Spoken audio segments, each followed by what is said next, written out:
135 గజాల భూమి కేవలం 8 లక్షలకే. ప్రతి నెల 10,000 మంత్లీ రెంటల్ ఇన్కమ్.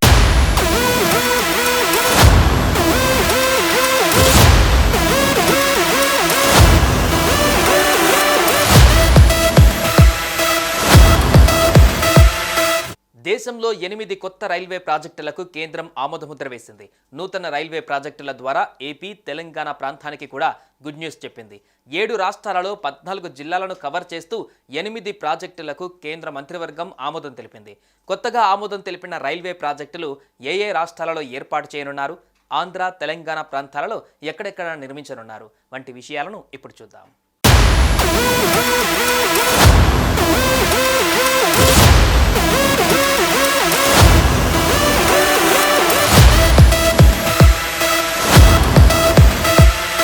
ప్రధాని నరేంద్ర మోదీ అధ్యక్షతన సమావేశమైన ఆర్థిక వ్యవహారాల కేబినెట్ కమిటీ రైల్వే మంత్రిత్వ శాఖకు చెందిన సుమారు 24,657 కోట్ల అంచనా వ్యయంతో 8 కొత్త ప్రాజెక్టులకు ఆమోదం తెలిపింది. తెలంగాణ, ఆంధ్రప్రదేశ్, ఒడిశా, మహారాష్ట్ర, జార్ఖండ్, బీహార్, పశ్చిమ బెంగాల్ రాష్ట్రాలలోని 14 జిల్లాలను ఈ ప్రాజెక్టు కవర్ చేస్తోంది. కేంద్ర మంత్రివర్గం ఆమోదించిన 8 ప్రధాన కొత్త రైల్వే లైన్ ప్రాజెక్టులలో గున్పూర్ తేరుభలి కొత్త లైన్, జునాగఢ్ నభంగ్పూర్, బాదంపహార్ కందుజుర్గఢ్, బంగ్రిపోసి గోరు మహిసాని, మల్కాన్గిరి పాండురంగాపురం భద్రాచలం మీదుగా బురమారా, చకులియా, జల్నా, జల్గావ్, బిక్రమిశీల, కటారియా ఉన్నాయని ప్రభుత్వం తెలిపింది.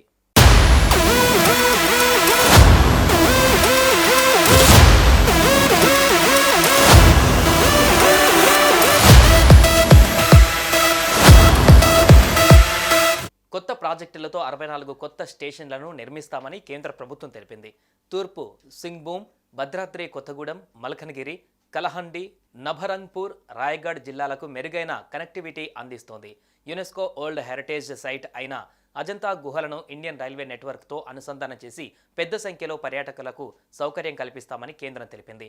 వ్యవసాయ ఉత్పత్తులు, ఎరువులు, బొగ్గు, ఇనుప ఖనిజం, ఉక్కు, సిమెంట్, బాక్సైట్, సున్నపురాయి, అల్యూమినియం పౌడర్, గ్రానైట్, బల్లాస్ట్, కంటైనర్లు వంటి వస్తువుల రవాణాకు ఇవి అవసరమైన మార్గాలు.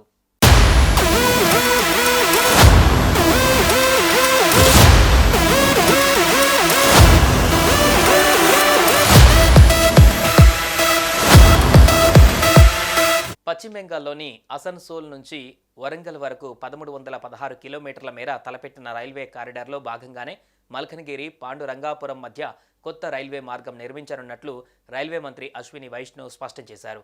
ఈ కారిడార్లో భాగంగా జునాగఢ్ నుంచి నవరంగ్పూర్ వరకు ఒకటి, మల్కనగిరి నుంచి పాండురంగాపురం వరకు ఇంకొకటి చొప్పున 2 మార్గాలకు కేంద్ర కేబినెట్ ఆమోదముద్ర వేసినట్లు తెలిపారు. డబుల్ లైన్గా నిర్మించే ఈ ప్రాజెక్టుల అంచనా వ్యయం 7,382 కోట్లు. దక్షిణాదిలోని థర్మల్ పవర్ ప్లాంట్కు బొగ్గు సరఫరా చేయడం, తెలంగాణ, ఛత్తీస్గఢ్, జార్ఖండ్, ఒడిశా రాష్ట్రాలలోని బొగ్గు గనుల నుంచి రైల్వే మార్గాలను అనుసంధానం చేయడం ఈ ప్రాజెక్టు ముఖ్య లక్ష్యం. ఈ రైల్వే మార్గం తెలంగాణలో 19.77 కిలోమీటర్లు, ఆంధ్రప్రదేశ్లో 85.5 కిలోమీటర్ల మేర సాగుతోంది. ఇవి గ్రీన్ఫీల్డ్ ప్రాజెక్టులు. వీటితో తూర్పు గోదావరి, భద్రాద్రి కొత్తగూడెం జిల్లాలకు ఎక్కువ ప్రయోజనాలు కలుగుతోంది. ఇందులో భాగంగా గోదావరిపై మరో వంతెన నిర్మిస్తారు.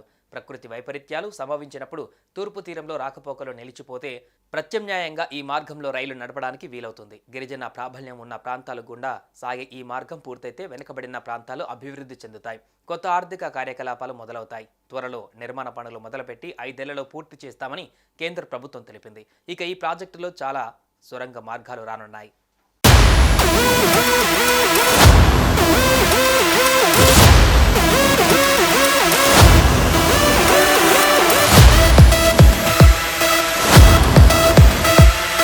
సుమన్ టీవీలో మీ పర్సనల్ అండ్ బిజినెస్ ప్రమోషన్స్ కోసం కింది నెంబర్కి కాంటాక్ట్ చేయండి.